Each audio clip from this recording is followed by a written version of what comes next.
Yes.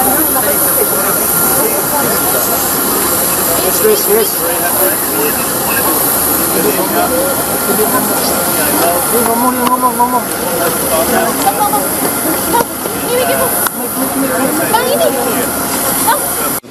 Such a beautiful country. I do remember our G20, which was a huge success with President Jokowi a few years ago in Bali. And now, with my wife and my delegation, we are extremely happy to be here in Indonesia.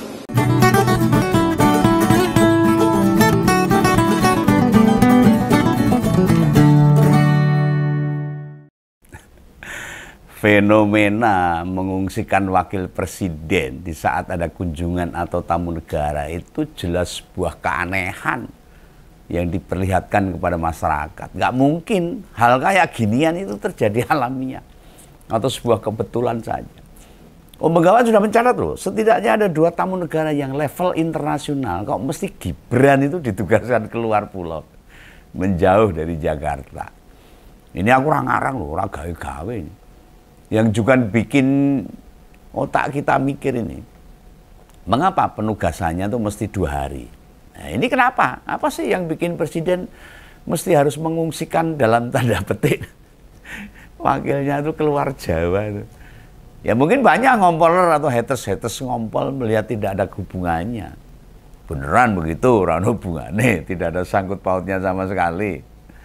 Ya kalau kita mencoba menelusuri rekam jejak wapres-wapres sebelumnya, memang sepengetahuanku loh, memang belum pernah, terkecuali bila ada pertemuan lebih dari 1 kepala negara, macam KTT atau pertemuan para pemimpin negara, mungkin dan mungkin banget wapres itu dilibatkan. Wapres mendampingi presiden, menerima kunjungan kepala negara lain, itu memang jarang terjadi. Nah pas tak coba ubek-ubek zaman Pak Jokowi dulu, itu nggak nemu beritanya. Demikian pula waktu Pak BY, Bu Mega, Gus Dur, dan presiden-presiden kita yang lain. Tapi seingatku loh, meski nggak diajak nerima tamu negara, Pak JK atau Pak Kiai atau Kiai Ma'ruf Amin, kan nggak diminta keluar Jawa. Mereka mungkin masih berkegiatan di Jawa, malah punya agenda sendiri di Istana Wakil Presiden. Nah sekarang ini, terutama 2 kedatangan tamu negara yang terakhir ini, kenapa wapres mesti disuruh tugas luar pulau gitu? Loh kan Mas Macron yang presiden Prancis, Selasa sama Rabu ada di Indonesia. Tiba di bandara malam hari, kemarin ke Borobudur ditemani Pak Prabowo. Ternyata Gibran dua agenda ke Bengkulu sejak Selasa itu. Loh kok bisa? Apakah ini sebuah kebetulan saja? Ini suatu tugas negara apa gitu? Ini sesuatu yang tidak diatur oleh pihak sekretariat presiden dan sekretariat wakil presiden. Kenapa mesti diungsikan sejauh itu? Nek memang nggak diizinkan ketemu dengan Mas Macron, ya tinggal dibilangi saja toh Pak. Nggak perlu nugasi keluar Jawa. Loh pasti dari kunjungan 2 tamu dari luar negeri itu Pak Bill Gates dengan Mas Macron. Tidak kebetulan juga wapres dilalah ada agenda ke NTT sama Bengkulu. Lah dengan dijauhkannya RI 2 dari pusat atau kunjungan tamu negara kan bikin pinisirin Begawan. Apa sih yang membuat kepala negara mesti menjauhkan wakilnya itu? Apa kepala negara takut ada upaya-upaya yang ditempuh Gibran buat nemui presiden Prancis? Memang ada potensi nekatnya Gibran. Gimana pun caranya berusaha nemui tamu negara. Masa sih sekelas orang nomor 2 di negeri ini berani nerabas protokoler presiden? Wah, horor. Serius ini. Penugasan keluar pulau mencerminkan kehati-hatian kepala negara. Terganggu dengan wakilnya sendiri. Ini analisa Begawan. Apa bisa wapres Pak berduduk nyusul di istana? Langsung duduk nemani presiden menjamu tamunya. Ujuk-ujuk. Meski kelasnya wapres, Pas Pampres itu punya daftar nama. Siapa yang bisa ikut dalam pertemuan. Nek tidak tercantum, mah itu menteri, wakil presiden, atau mantan presiden, bakal dihentikan. Diminta menunggu. Nah, pihak sekretariat akan mengecek daftar agenda presiden. Apa beneran yang mencoba menerobos itu dijadwalkan enggak untuk bersama-sama presiden menemui tamu negara? Nah, enggak ya, enggak boleh. Nah, tidak ada dalam daftar agenda presiden akan diminta pulang. Nah, bila misalnya ada sesuatu yang genting yang harus disampaikan langsung ke presiden, nggak langsung diizinkan nimbrung. Palang pintu terakhir, seseorang bisa gabung atau tidak sama Pak Prabowo itu jadi kewenangan letkol tadi. Nanti diizinkan bisa ikut nemui tamu. Nah ditolak ya jangan berharap bisa melu-melu. Sok dadi wong penting. Wis kena kon minggat itu. Lah model mengungsikan wakil presiden sampai jauh-jauh keluar pulau mungkin baru terjadi di pemerintahan sekarang. Bila di zaman sebelumnya ada hal yang sama, barangkali ya kebetulan saja. Soalnya wapres-wapres sebelumnya itu tidak akan melakukan sesuatu tidak sesuai aturan. Semua garis lurus. Mentaati semua angger-angger yang diterapkan di negara ini. Apa Pak Prabowo mikirnya gini ya? Kalau Pak Jokowi itu berani nekat nabrak konstitusi demi Gibran maju pilpres. Membuat si anak jadi berpotensi, berpeluang melakukan tindakan yang nekat juga. Nah mungkin buah tidak jatuh jauh dari pohonnya. Lalu nerabas protokoler istana. Lalu MK aja diterabas apa meneh wong protokoler istana. Lalu menemui tamu negara. Ya embo. Ya mungkin gitu tapi ya jangan tanya saya. Ini cuma kira-kira.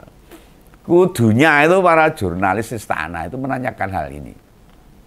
Pada PCO itu Bung Hasan Asbi. Masa iya kok bisa berbarengan pas kedatangan 2 tamu negara dilalah wapres ada agenda keluar Jawa di NTT dan ini ke Bengkulu. Baru 2 tamu negara ini loh yang datang ke Indonesia.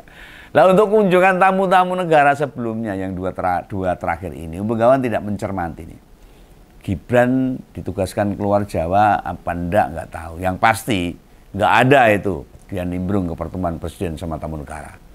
Ya, clear. Hanya di kunjungan Pak Bill Gates sama Mas Macron terjadi sebuah kebetulan yang aneh wae. Andai benar kebetulan kok bisa terulang. Kalau tidak kebetulan kenapa penugasnya harus keluar Jawa? Kan banyak pertanyaan. Yang namanya protokoler presiden, nah presiden manapun itu disusun dan diatur sudah sejak jauh-jauh hari.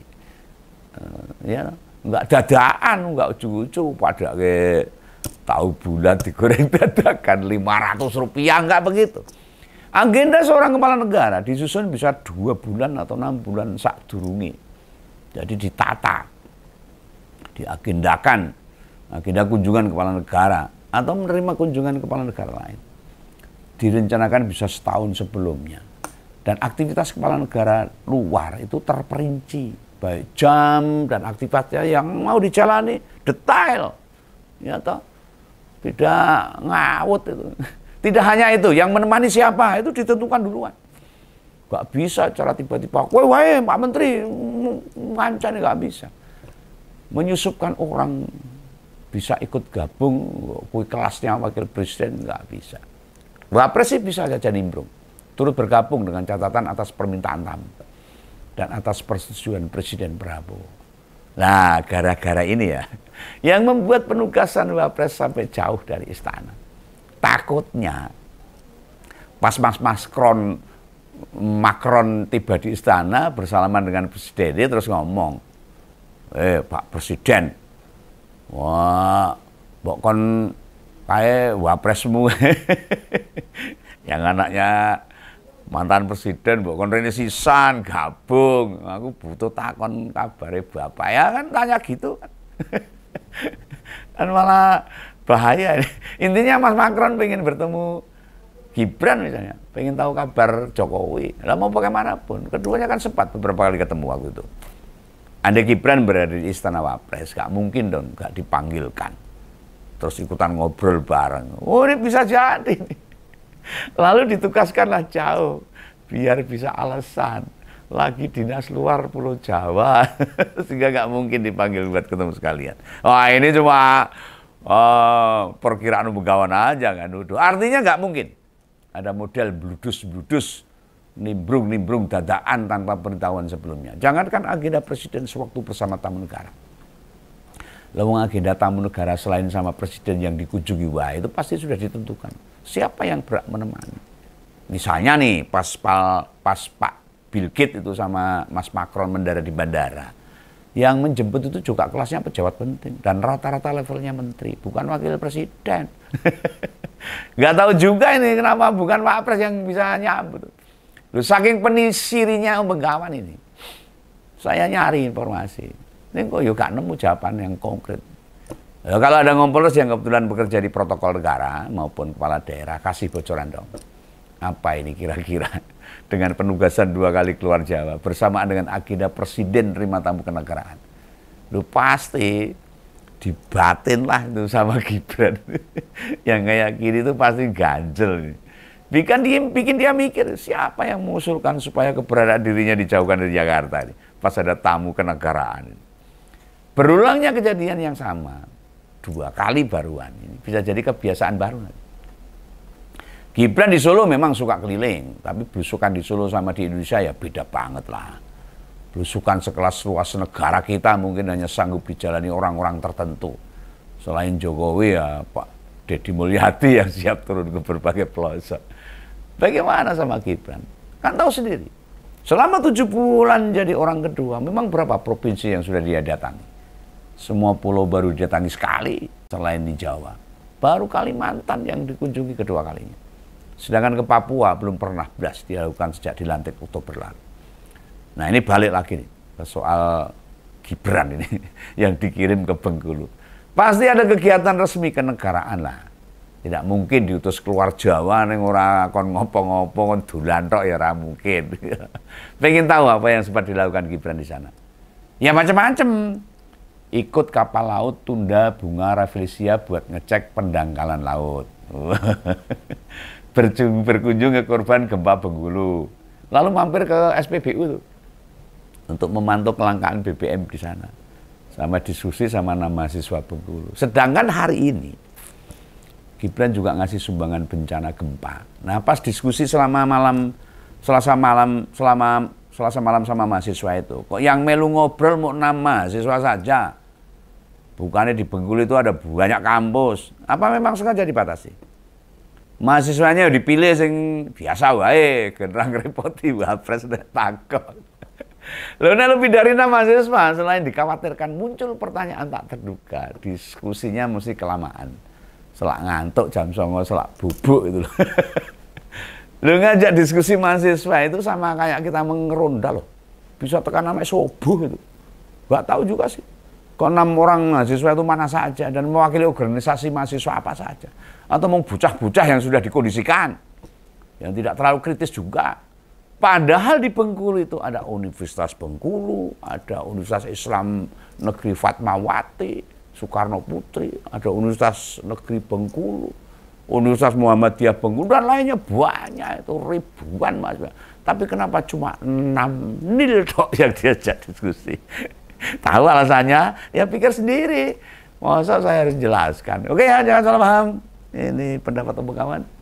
Sampai jumpa, jangan lupa subscribe. Salam ngompol. Dadah.